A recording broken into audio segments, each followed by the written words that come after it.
자, 여러분 한 주간 주님 은혜 가운데 평안하게 잘 보내셨나요? 예, 우리 옆 사람하고 함께 이렇게 인사했으면 좋겠습니다. 성령으로 충만합시다. 예, 오늘도 하나님께서 우리 예배 가운데 성령으로 충만하게 임재해 주셔서 오늘 전해지는 이 말씀 속에 살아있는 생명의 말씀, 우리에게 용기와 힘과 십자가의 도가 분명하게 드러나는 진리의 말씀이 되기를 주님의 이름으로 축원합니다.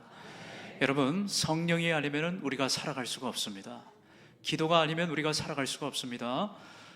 우리가 한 주간을 또 어떻게 살아갈 것이냐, 오늘 주시는 이 말씀, 이 생명의 말씀을 붙잡고 우리가 불철주야로 주님 앞에 날마다 깨어 근신하며 기도하라고 주님 말씀하셨어요. 기도 외에는 답이 없다고 말씀하셨습니다. 기도로 승리하시고 날마다 영의 사람들 되시길 바랍니다.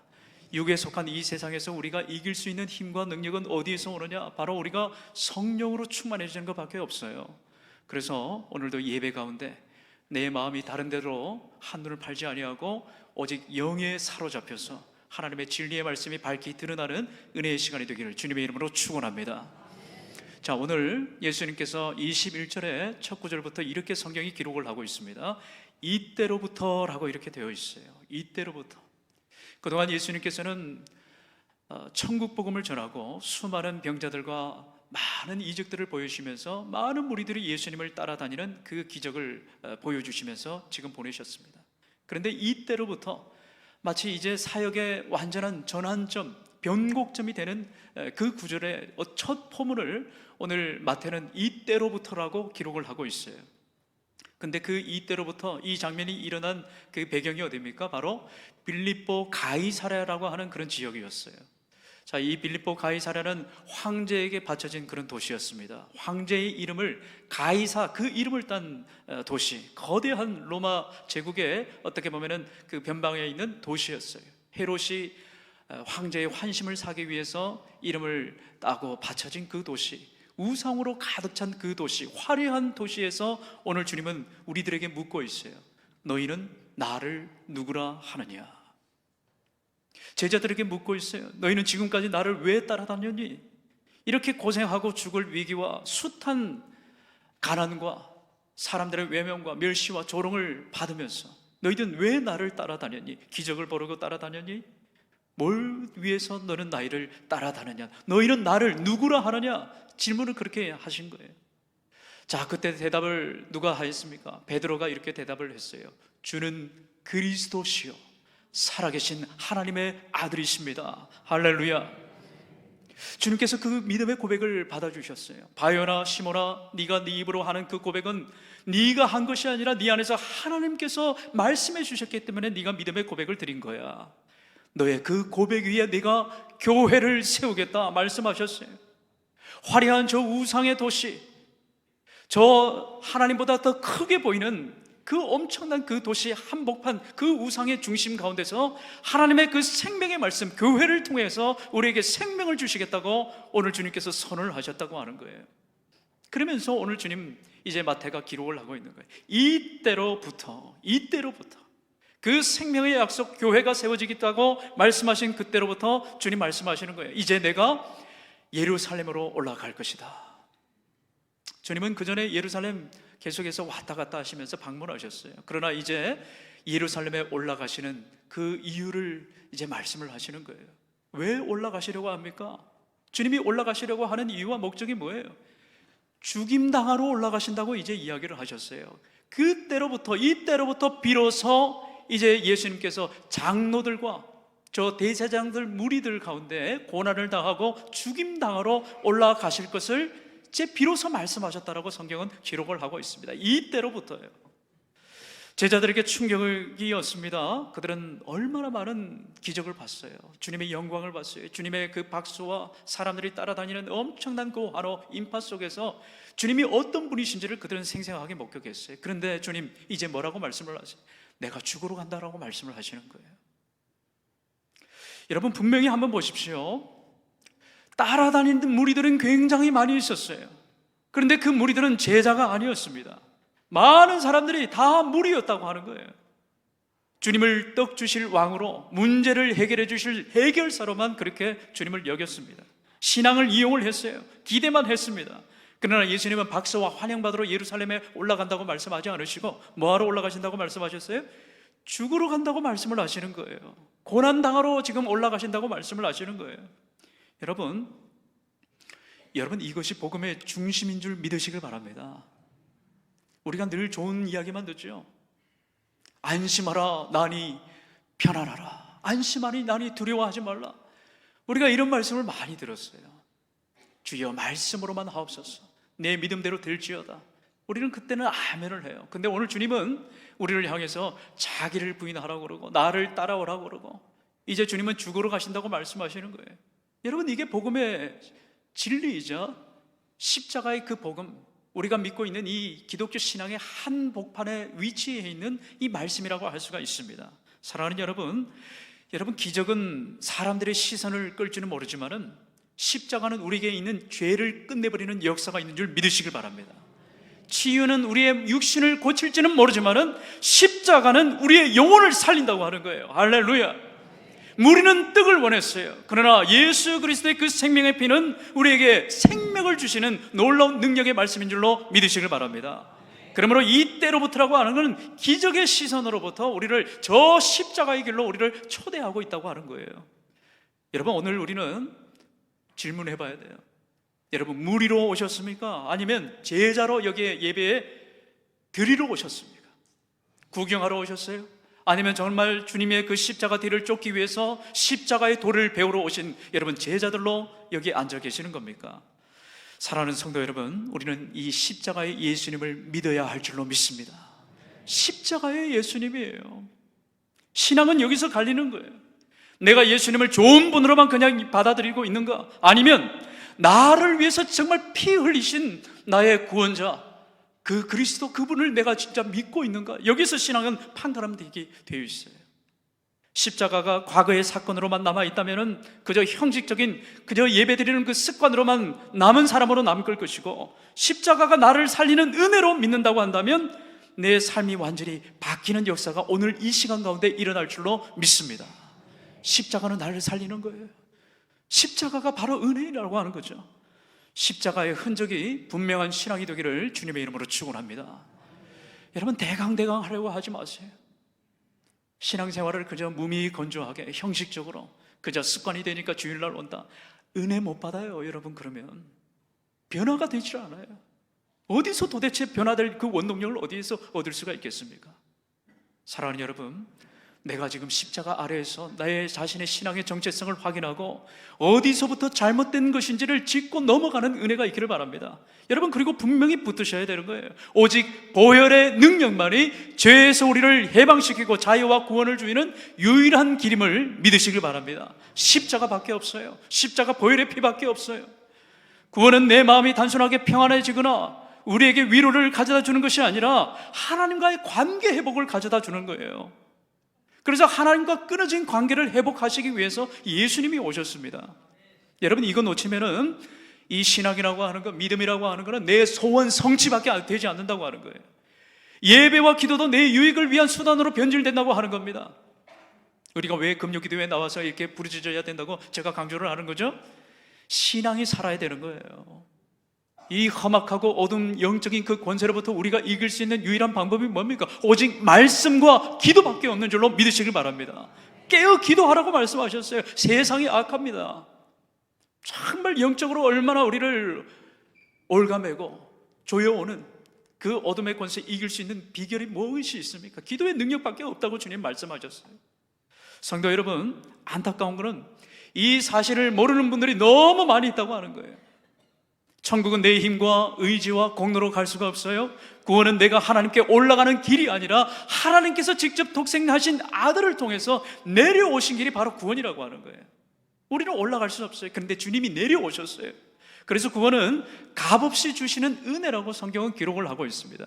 여러분 에베소서 2장 8절의 말씀 우리 같이 함께 읽습니다. 시작. 너희는 그 은혜에 의하여 믿음으로 말미암아 구원을 받았으니 이것은 너희에게서 난 것이 아니요 하나님의 선물이라. 아멘. 구원은 우리에게서 난 것이 아니고 누구에게? 하나님에게서 난 하나님의 선물이라고 이야기하셨어요. 그래서 구원은, 은혜는 값싼 것이 아닙니다. 주님의 고난과 희생과 죽음으로 치러진 빚값으로 그 은혜, 대속의 은혜라고 하는 거예요. 그래서 우리가 받은 은혜는 측량할 길이 없어요. 갚을 수도 없는 거예요. 그래서 우리는 항상 어떻게 해야 되는 겁니까? 주님 앞에서 그저 빚진 자로 설 수밖에 없는 거예요. 은혜의 빚진 자. 여러분, 구원의 감격이 없는 신앙이 얼마나 불쌍한 인생입니까? 예수님을 믿는다고 하면서도, 교회를 다닌다고 하면서도 십자가의 은혜가 사라지고 희미해져 버리고, 나를 살리러 이 땅에 오신 예수 그리스도의 그 놀라운 피, 보혈, 그것을 또를 때마다 감격이 없고 무미건조하고 아무런 감동이 없다고 한다면 내가 예수 믿는 이유가 무엇인지를 오늘 한번 살펴보셔야 되는 거예요. 여러분, 우리가 교양을 배우러 교회에 나왔습니까? 순간의 재미를 위해서 교회에 나왔어요? 우리에게 즐거움과 평안을 주기 위해서 우리가 교회에 나왔습니까? 아니에요. 십자가를 배우기 위해서 나오신 줄로 믿으시길 바랍니다. 십자가 보혈의 능력, 나를 살리시고 나를 회복하게 하시고 나의 영을 약동하게 하고 오늘도 생기를 불어넣으시는 그 구원의 능력이 어디 오느냐? 바로 저 십자가의 보혈의 능력에서 나오는 줄 믿으시길 바랍니다. 우리가 이것 때문에 신앙을 하는 거예요. 입술로는 믿는다고 말하지만 마음은 움직이지도 않고, 예배 드리지만 기쁨도 없고, 말씀을 들어도 내 마음에 뜨거움이 없다고 한다면 기도를 해도 갈망이 없는 거예요. 그렇게 되면 신앙은 금방 무기력해지고 내가 지금 신앙을 하고 있는 건지 교회를 다니고 있는지 구분이 안 되는 거죠. 형식과 습관으로 남은 신앙은 쉽게 나태해지고 말합니다. 오래 가지를 못해요. 구원의 감격이 사라지면 내 삶의 중심이 주님이 아니라 나 중심으로 바뀌게 되어 있어요. 그래서 우리는 이 말씀이라고 하는 건 들음에서 난다고 이야기를 했어요. 믿음은 들음에서 난다. 말씀을 듣고 그리고 십자가 앞에서 은혜를 다시 붙드시는 은혜가 있기를 바랍니다. 그 감격이 살아날 때 우리 신앙이 살아나게 되어 있어요. 무뎌졌던 감동이 사라지고 희미해져 버렸던 것들을 다시 새록새록 떠올리게 하는 게 뭐냐? 바로 오늘 이 진리의 말씀, 복음의 말씀을 우리가 들어야 된다고 하는 거죠. 자, 그런데 오늘 주님께서 뭐라고 말씀하세요? 내가 저 예루살렘으로 죽임당하러 올라간다, 그렇게 말씀을 하시니까 이 제자들이 당황할 수밖에 없죠. 얼마나 놀랐겠어요? 자, 그들이 보아온 것은 기적과 사람들의 박수, 환호, 갈채였습니다. 그들이 바라본 것은 주님의 영광, 누가 오른편에, 누가 왼편에, 누가 큰 자니까 주님 따라다니기만 하면 내가 한몫 잡을 줄만 그렇게 생각을 했어요. 그런데 오늘 이 주님의 선언은 내가 죽임당하러 간다, 마치 패배하러 간다, 상복하러 간다, 나는 이제 다 끝났다 라고 말하는 것처럼 제자들은 받아들였다고 하는 거죠. 두려움과 혼란이 일시적으로 찾아왔습니다. 침묵이 흘렀어요. 근데 그 혼란을 깨뜨린 사람이 바로 오늘 이 베드로였다고 하는 거예요. 자, 베드로가 주님을 붙들고 항변을 합니다. 마치 멱살을 붙잡듯이 주님을 쥐고 흔들고, 주님 잠깐만 저 좀 보세요, 주님 따라와 보세요.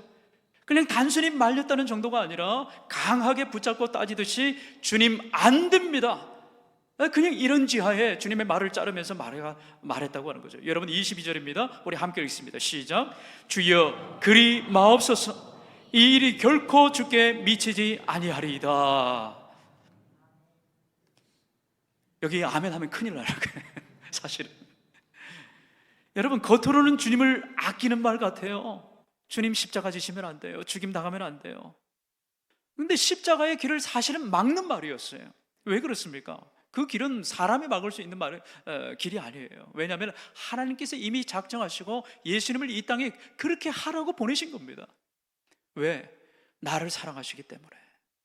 나를 위해서 십자가 지시고 그 희생 제물로 주님의 피를 드려야 되기 때문에, 그래야 우리가 완전한 구원과 주님의 끊어진 관계를 회복할 수가 있기 때문에 생명의 길이라고 하는 거죠. 근데 베드로는 사람의 일을 생각했어요. 그 근원된 마음을 주님은 보셨다고 하는 겁니다.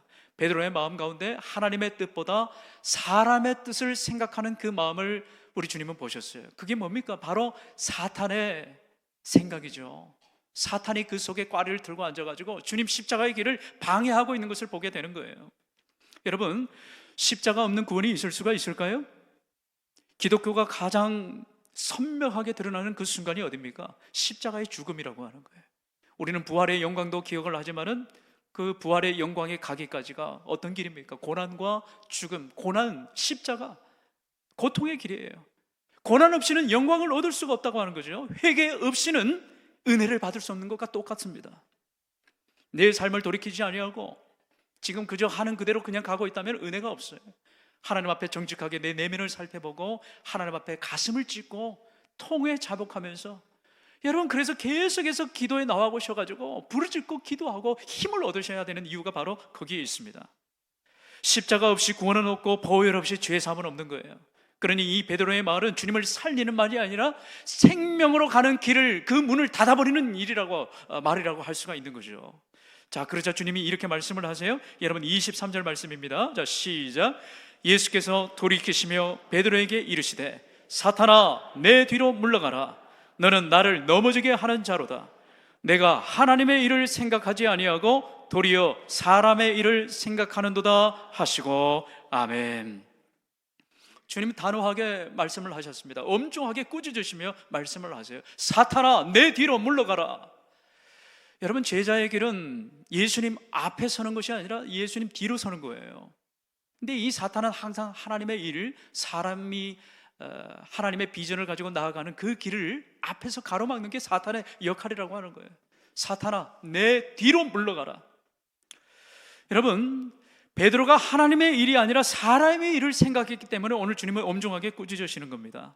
사람의 일은 자기 유익과 안전을 생각을 하지만 손해는 피하고 내 계획에 맞는 길만 고집하는 게 사람의 일이에요.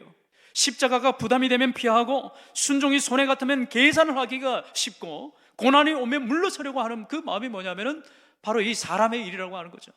나는 아무 희생도 치르지 않으려고 그렇게 합니다. 그냥 영광이 그 열매만 따먹으려고 하는 생각, 그게 바로 사람의 일이라고 하는 거예요.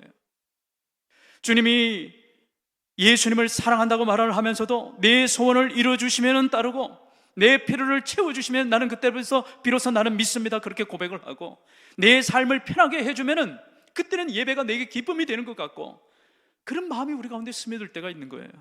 그러면서 신앙은 주님을 따르는 것이 아니라 주님을 내 목적에 이용하려고 하는 마음이 여러분들 우리 마음 가운데 없는지를 여러분들 오늘 이 예배 시간에 한번 살펴보시길 바랍니다. 그래서 오늘 이 예배 설교는 다소 좀 무거울 수가 있어요. 좀 심각합니다. 우리의 마음을 다시 한번 더 점검하는 그런 시간이라고 할 수가 있는 거죠. 그래서 우리가 늘 물어야 되는 거예요. 나는 지금 하나님의 일을 생각하고 있는지 사람의 일을 생각하면서 내가 지금 교회를 다니고 있는지를 우리 자신을 면밀하게 감찰을 해보시길 바랍니다. 여러분 사도행전 5장에 보면은 아나니아와 삽비라 부부에 관련된 이야기가 나와요. 우리가 잘 알고 있는 그런 내용입니다. 초대교회가 한창 흥왕할 때 성령께서 임하시고 주님의 복음을 증거하게 되니까 많은 믿는 자들의 수가 더해졌어요. 사도들과 제자들이 하나님 앞에 감동을 받고 자기들의 전 재산을 다 사도들과 그 교회에 내어놓게 되었습니다. 왜? 가난한 자들과 연약한 자들을 돕기 위해 가지고 자기가 갖고 있는 것들을 다 털어가지고 지금 다 내놓았어요. 그러니까 그것을 보니까 아나니아와 삽비라 부부가 보니까 너무나 대단해 보이는 거예요. 사람들이 칭찬하고 인정을 하기 시작을 하는 거죠. 그러니까 그들의 마음 가운데도 이런 마음이 들었어요. 야, 우리도 재산 내놔가지고 저 사람들에게 환호 좀 받았으면 좋겠다. 다 내어놓았다고 이야기를 했습니다. 자기 재산들 다 팔아가지고 교회 앞에 내어놨다고 그렇게 이야기를 했어요. 그런데 그게 아니었잖아요. 베드로가 보니까 어때요? 사람에게 보이려고 재산의 일부는 감춰두고 다 팔아놓은 것처럼 거짓된 마음으로 하나님을 속이려 들게 되니까 그들의 말로가 어떻게 됐습니까? 하나님 앞에 비참한 그 결과를 맞이하게 된 것을 보게 되었어요. 하나님의 일을 생각하지 않고 사람의 일, 명예와 인기와 사람들의 박수, 인정을 받으려고 하는 헛된 욕심, 사탄이 그 속에 있으니까 초대교회의 그 엄중한 하나님의 일을 가로막는 사탄의 일을 하게 되니까 그들이 멸망의 길로 가게 된 것이죠. 그들의 문제는 돈의 액수가 아니었어요. 마음 중심이 잘못됐던 거였던 것입니다. 하나님께 드린다고 하면서도 실상은 하나님이 아니라 사람들의 평가를 들어야 했던 거죠. 여러분 이것이 바로 사람의 일을 생각하는 모습이라고 하는 거예요. 여러분 십자가보다 편안함을 추구하는 신앙은 결국에 약해질 수밖에 없습니다. 오늘 3.1절 우리가 기념으로 온 나라 태극기를 꽂고 또 교회마다 하나님 앞에 감사 예배를 드려요. 일제 치하에서 우리가 당한 그 순환과 그 고통 속에서 하나님께서 교회를 통해 가지고 하나님 민족 해방의 길을 우리 가운데 열어주셨습니다. 그런데 그때도 이 어려운 조국의 현실을 외면하고 자기 유익만 구하던 사람들이 얼마나 많이 있었는지 우리는 역사를 통해서 잘 알고 있습니다. 여러분 위기 시대일수록 그 사람의 진면목이 드러나게 되어 있어요. 손해보지 않고 희생하지 않으려 하고 내 유익과 안전과 내 목숨과 생명을 소중히 여기려고 하는 그런 마음들이 위기 가운데 드러나게 된다고 하는 거죠. 그런데 남강 이성훈 선생님을 우리가 잘 알 겁니다. 그 선생님의 삶은 달랐어요. 여러분, 그 선생님은 사람의 일을 생각하는 것이 아니라 하나님의 일을 먼저 생각했던 그런 분이셨습니다. 이 남강 이성훈 선생님은 비교적 늦은 나이에 예수교, 기독교에 입문했다라고 그렇게 이야기를 하고 있어요. 그래서 이 민족이 살아날 길은 무엇이냐? 조국의 광복과 저 일제치하로부터 우리가 벗어날 수 있는 유일한 길은 민족을 깨우는 것이다. 그러면서 학교를 세우셨는데 그 학교의 이름이 오산학교입니다. 오산학교. 아주 유명한 사람들이 많이 배출이 되었어요. 저 영락교회를 창립하신 그 한경직 목사님도 이 오산학교 출신이고, 주기철 목사님도 오산학교 출신이에요. 김소월, 그 다음에 함석헌 선생님, 그 다음에 이 남강 이수원 선생님의 뒤를 이어서 교장으로 재직하신 분이 바로 이 조만식 선생님이십니다. 이 오산학교는 유명한 그런 민족의 지도자를 배출해낸 아주 훌륭한 학교. 그 남강 이승훈 신앙을 뒤늦게 배웠지만은 학교를 통해서 민족을 구원하려고 하는 그런 마음이 있었어요. 심지어는 1919년 3.1운동 민족 대표로 33명 가운데 한 사람의 이름으로 서명을 한 사람이 바로 이 남강 이승훈 선생님이셨어요. 그런 이 일로 인해 가지고 모진 고문과 박해와 핍박을 받으면서 감옥에서 옥고를 치르게 되었어요. 결국에는 그 병으로 인해 가지고 돌아가시게 됐죠. 여러분, 남강 이승훈 선생님이야말로 내 유익을 지키는 길이 아니라 하나님의 뜻을 쫓는 길을 따랐던 그런 분이셨습니다. 신앙이 편안함을 위한 도구로 전락하게 만든 것이 아니고, 때로는 내가 손해를 봐도 되고 고난을 당해도 되고 감수하면서까지 진리를 선택하고 소유했던 분이 바로 이 남강 이승훈 선생님의 삶이었다고 하는 거죠. 여러분, 우리 모두가 우리 남강 이승훈 선생님의 삶의 모습을 본받는 은혜의 시간이 되길 바랍니다. 성경에는 그런 사람들이 얼마나 숱하게 등장하는지 모릅니다. 요셉도 마찬가지였어요.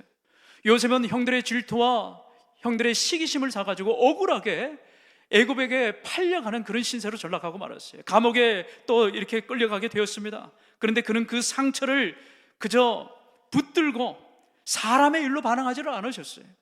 오히려 하나님이 자신의 삶을 통해 가지고 하나님의 뜻을 그 이루게 하시는 비전으로 바라보게 하였습니다.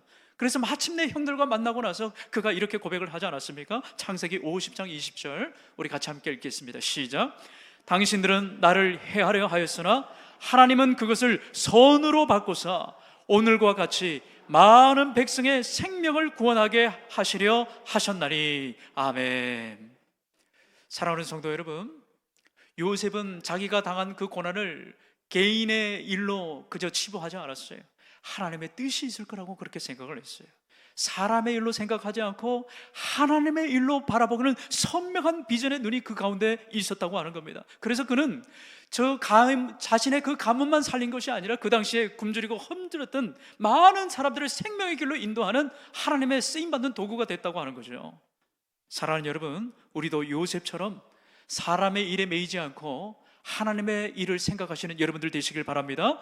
어떤 상황에서도 고난이 온다 하더라도 하나님이 주신 그 꿈과 비전을 붙잡고 살아가는 사람, 그 사람에게는 놀라운 하나님의 도구와 은총이 되는 특권이 그들 가운데 있어지게 된다고 하는 거예요. 여러분, 24절의 말씀입니다. 24절 우리 같이 함께 읽습니다. 시작. 이에 예수께서 제자들에게 이르시되 누구든지 나를 따라오려거든 자기를 부인하고 자기 십자가를 지고 나를 따를 것이니라. 아멘. 할렐루야. 성도 여러분, 오늘 예수님께서 뭐라고 말씀을 하세요? 누구든지라고 말씀을 하셨어요.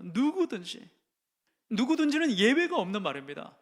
신앙생활을 오래 했든지, 이제 내가 갓 신앙생활에 처음 입문을 한다든지, 내가 교회 처음 신앙생활을 시작하는 그런 사람이라 할지라도 예외가 없이 오늘 누구든지라고 오늘 주님은 초대하고 계시는 거예요. 제자의 길을 오늘 분명하게 말씀을 하십니다. 뭐라고 말씀을 하세요? 자기를 부인하고 자기 십자가를 지고 주님을 따르라. 일부하고 똑같아요. 아멘 소리가 작아요 지금. 아무것도 염려하지 말고 다만 모든 일에 기도와 간구로 감사함으로 하나님께 아뢰라. 그 봐요, 이거는 아멘 소리가 크잖아요. 놀라운 일이에요. 십자가를 지고 나를 따르라고 할 때는 아멘, 아유, 이거 따라가야 되나? 어떻게 이런 대조적인 차이가 있는지 제가 여러분들을 한번 테스트 해봤습니다. 지금 여러분 이게 사실은 신앙의 핵심이에요. 교회에 오면은 듣기 좋은 말, 축복된 말, 그런 말들을 우리가 교회에서 많이 하죠. 맞는 말씀이에요. 평안을 주고 우리에게 위로가 주고 생명을 주고 믿음을 더욱더 강화하는 그런 말들. 그런데 어김없이 우리가 십자가를 지고 나를 따르라고 하는 이 말씀 앞에는 항상 우리가 소극적으로 대하는지 모르겠어요. 왜 우리가 신앙이 이렇게 움츠러드는지는 모르겠습니다. 사랑하는 여러분, 사실은 성경의 핵심이 바로 이거예요. 성경에서 가장 선명하게 드러나는 이 구원의 길, 그 한복판에 놓여 있는 길이 뭐냐? 주님이 십자가 지고 나를 따르라고 하신 이 말씀인 줄 믿으시길 바랍니다. 이게 사실은 우리를 살리는 길이에요. 여러분, 예수 믿는 목적이 무엇입니까? 우리가 왜 교회를 다니죠? 우리가 기도를 하는 이유가 어디에 있습니까? 건강과 물질과 자녀의 행복과 평안을 위해서 우리가 기도를 하는 거예요? 여러분, 하나님은 우리의 필요를 아시고 다 채워주시지만은 여러분, 이것이 신앙의 목적이 되어버린다면 하나님이 마치 내 수단과 도구로 전락되고 만다고 하는 거예요. 예수 믿는 것이 때로는 손해처럼 보이고 세상이 비웃고 불이익이 두려워 마음이 움츠러들 때가 있습니다. 바로 그때 우리가 신앙의 시험을 받는다고 하는 거예요.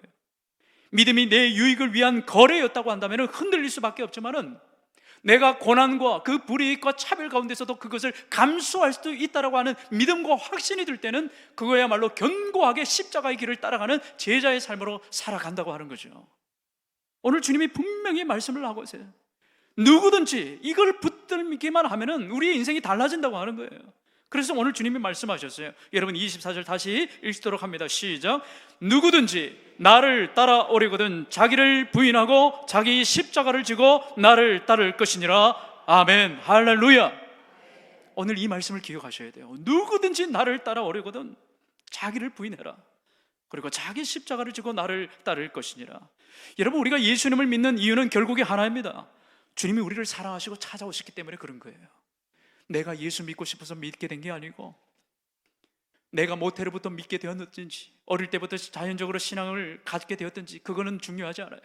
하나님이 나를 택하신 줄 여러분들 믿으시길 바랍니다.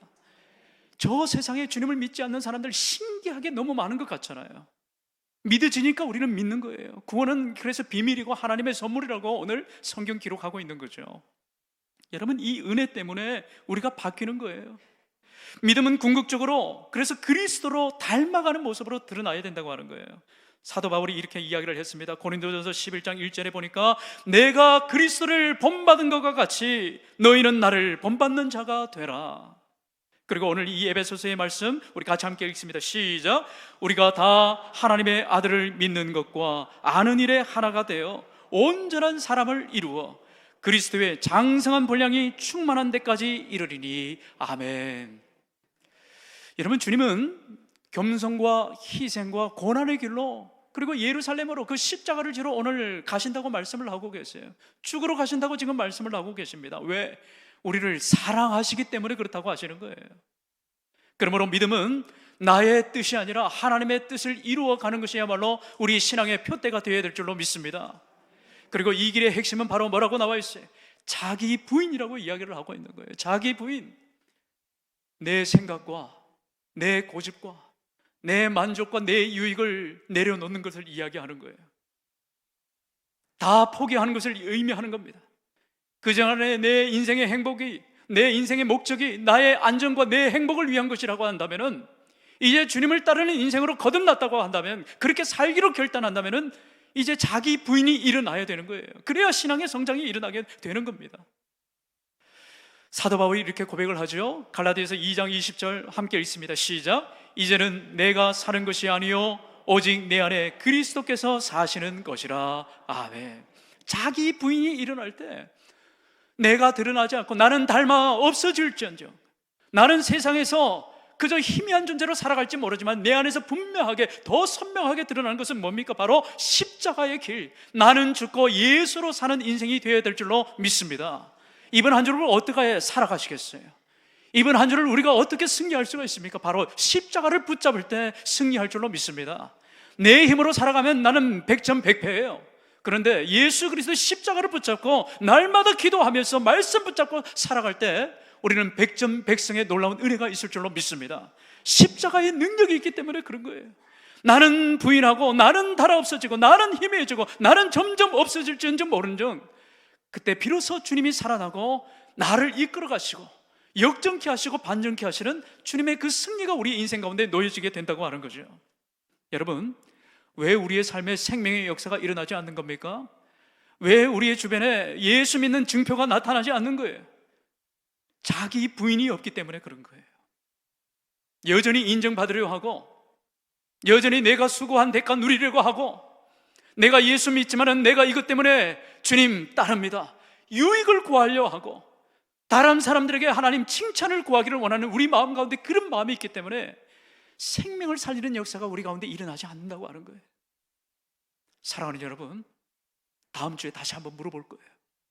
여러분, 이번 한 주간 여러분들의 삶 가운데 생명을 살리는 역사가 일어나기를 주님의 이름으로 간절히 축복합니다. 어떻게 할 수가 있어요?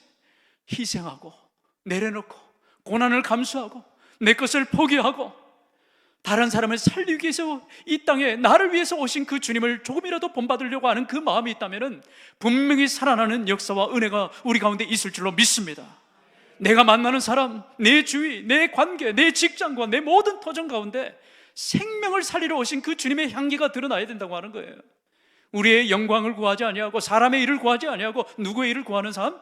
하나님의 일을 구하는 삶이라고 하는 거죠. 여러분, 말씀을 마무리하겠습니다. 여러분, 25절 말씀입니다. 시작.